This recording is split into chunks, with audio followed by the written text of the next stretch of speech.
Fíjese usted que el día de hoy The Intercept publica un reportaje en el que revela que el exsecretario de Seguridad Pública de México, Genaro García Luna, obtuvo una visa que es francamente pues, para privilegiados. Imagínate, Álvaro, esta visa se llama la visa Einstein y se otorga a extranjeros con habilidades extraordinarias. Ah, caray. Así es. O sea, Genaro García Luna, para el gobierno de Estados Unidos, en ese momento, tenía habilidades extraordinarias. Bueno, en materia de seguridad, también hay que recordar que vivió una luna de miel, Genaro García Luna, con agencias del gobierno estadounidense, con las que cooperó abiertamente durante el sexenio de Felipe Calderón. Básicamente pudieron hacer lo que pudieran, en teoría, porque pues ya vimos que no todo, o actuaban en complicidad con Genaro García Luna, ¿o qué? Bueno, por eso López Obrador ha exigido que no solamente aquí, sino también allá, se investiguen las redes de complicidad muy raro de Genaro García Luna. A ver, ¿a quién le entregan esas visas? ¿A quién?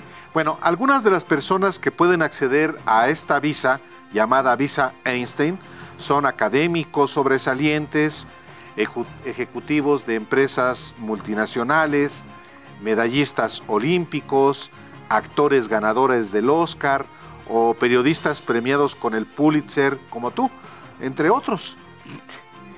Bueno, pues el reportaje es de Rian Divero, un periodista galardonado y especializado en guerra de las drogas en México. Cita a un funcionario federal para dar exfuncionario federal para dar esta información. O sea, así lo recibieron. Lo recibieron como una persona de habilidades extraordinarias y entró con la visa Einstein. ¿Qué vergüenza para Einstein? Sí, qué vergüenza para Einstein.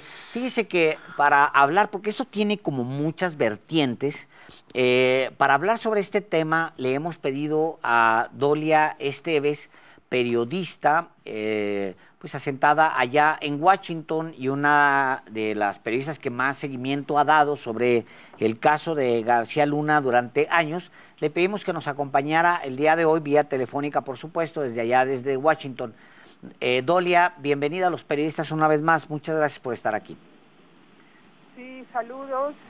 Gracias por la invitación, Álvaro. Encantado, bienvenida. Muchas gracias. ¿Cuál es?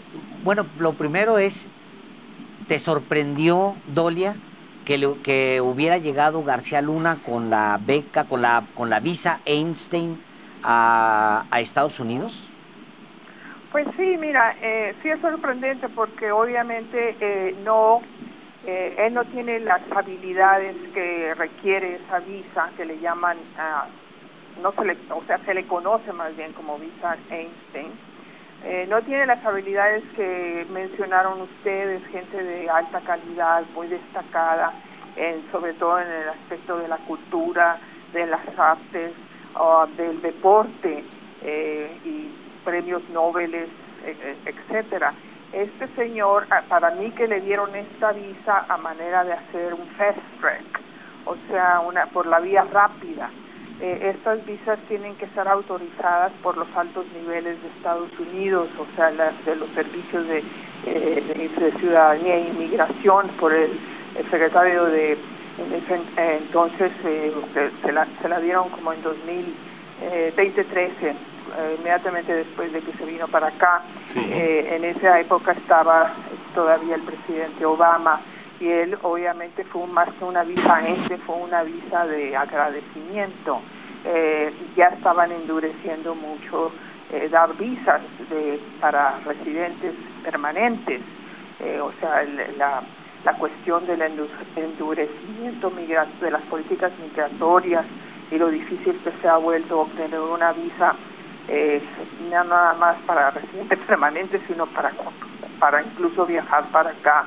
No es algo que empieza con Trump, sino se agudiza y se vuelve un problema extremo con Trump, pero ya la política anti-inmigrante pues viene también bajo Obama. Entonces yo creo que a este señor le urgía tener una situación legal permanente aquí, por lo que ya sabemos que hizo, abrió esa consultoría con el reportaje mismo de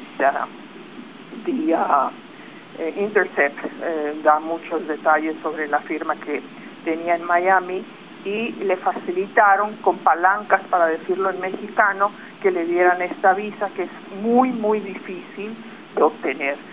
Habría que ver cuántas de estas visas dan al año y a quiénes.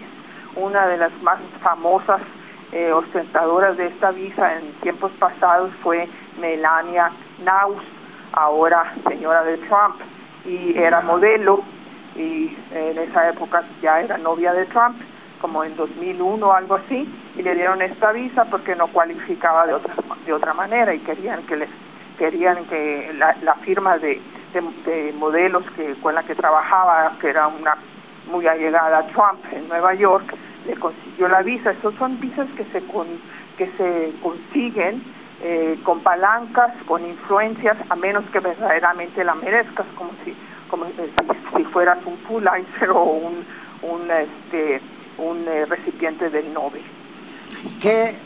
Tu teoría sería entonces que todavía pues, los que lo ayudaron a entrar a Estados Unidos con esta visa, pues que se entrega a grandes personalidades, a personas con grandes logros, periodistas premiados con el Pulitzer, etcétera. Entonces, esta gente pues no sabía que Genaro García Luna, o no sospechaba que Genaro García Luna, o nunca le dio seguimiento a las cuentas de Genaro García Luna y sus posibles nexos con el crimen organizado, Dolia. Bueno, mira, la reputación de García Luna, pues, o sea, si tú ves los documentos de Wikileaks, ahí está claramente que había una fuerte sospecha sobre García Luna en dos aspectos. Primero, que no estaba combatiendo la corrupción de personas muy allegadas a él, y después de que tenía vínculos, de alguna manera había sospechas, había rumores de que tenía vínculos con el narcotráfico. Se hicieron de la vista gorda aquí porque les estaba dando todo lo que quería, menos al Chapo Guzmán. Entonces, con la excusa de que, y lo dice el embajador Wayne, la excusa de que era el hombre que Felipe Calderón nombró como interlocutor único y máximo de su gobierno en temas de seguridad y cooperación antinarcóticos ante el gobierno de Estados Unidos, ¿quién lo iba a cuestionar, Álvaro o Alejandro? Desde luego que pues, si esto nos pusieron, pues con trabajamos, y si tenemos sospechas, una de las excusas que yo oigo seguido de los funcionarios aquí, y exfuncionarios y exembajadores, es de quién no se sospecha en México, más a esos niveles. Entonces, el señor llega aquí y uno de sus patrocinadores es este señor muy nefasto, José Rodríguez, que en esa época era el director de las operaciones clandestinas de la CIA, y se volvió miembro de la Junta de Asesores de la compañía que abrió García Luna en Miami. Ese señor es mejor conocido por haber ordenado la destrucción de las grabaciones con las sesiones de tortura de los detenidos que estaban bajo custodia de la CIA, de ese pelo. Entonces, si este señor Rodríguez puede destruir evidencia de la tortura que cometió la CIA, ¿cómo no le va a poder conseguir una visa a Einstein? Es decir, Dolia, fue, digamos, una prestación, un premio a García Luna por los favores hechos, por los servicios prestados a Estados Unidos. Sin duda, fue una manera de agradecerle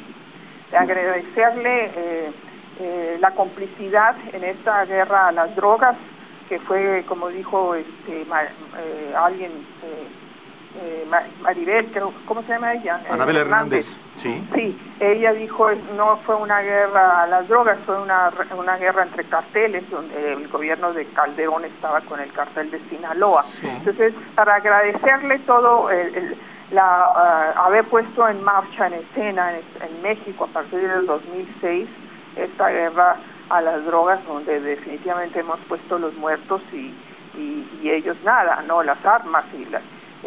pero fue eso, un agradecimiento a sus servicios, a la guerra, a las drogas patrocinadas por Estados Unidos. Correcto. Dolia, recientemente el expresidente Calderón trató de minimizar a García Luna justo después de que lo detuvieran, diciendo que pues que no, que la estrategia estaba basada también en el ejército. ¿En realidad consideras que García Luna era el corazón de la estrategia, Dolia? ¿Tú lo consideras así? No, yo creo que García Luna era el instrumentador, el operador de la estrategia. De Calderón. Pero él no fue el arquitecto. Es incorrecto decir que fue el arquitecto o el estratega de la estrategia, valga la redundancia. La estrategia se creó aquí en Estados Unidos. Por las agencias de inteligencia, por las agencias de procuración de justicia, que era esta estrategia de decapitar carteles y de mandarlos para acá extraditados a los que no, a los detenidos. O sea, esa fue la estrategia, ¿no? La Kingpin Strategy que le llaman, ¿no? Y eso salió. Y me lo dijo a mí un exdirector de la CIA que entrevisté al año pasado, creo, o el año antepasado, que era una derivación del Plan Colombia. Creían ellos que decapitando carteles ya iban a poder reducir el poder de los carteles y reducir la violencia, y no es cierto, pues se reproducen, ¿no? Claro. Que ese era el corazón básicamente de la estrategia, pues era ir por las cabezas y pues al decapitar a los Pero a no los por cárteles. todas las cabezas, como ya sabemos. Con el No, caso de claramente Obama, ahí no. Sí, claro, sí. ahí se creó pues un mundo de infinidad de pequeños cárteles, eso es lo que se provocó, y bueno, pues esta gran matanza que sigue hasta el día de hoy, Dolia. Así es, y sigue, y la verdad es que es un problema muy complejo que no tiene solución. Aquí obviamente yo escribí, sin embargo, hace 2 semanas un artículo de cómo estaban insatisfechos, inconformes, protestando, porque el gobierno actual no les ha dado todo lo que les dio el gobierno de Peña y el gobierno de Calderón. Y una insistencia tremenda de por qué no hay un comprehensive plan, un plan integral que incluya todos los aspectos de este monstruo llamado narcotráfico, ¿no? Y siempre la actitud de ver la paja en el ojo ajeno y la viga en el propio, ¿no? No dicen nada, por más retórica que salga de los labios del señor Landau, de que se va a detener o se va a frenar el flujo de las armas de Estados Unidos a México. Los resultados no son incoherentes con esa retórica, no hay tal resultados, porque aquí son muy poderosos la industria armamentista, el cabildeo armamentista, todo el mundo adora sus armas y hay que buscar mercados porque están produciendo cada vez más, ¿no? Entonces es una hipocresía terrible.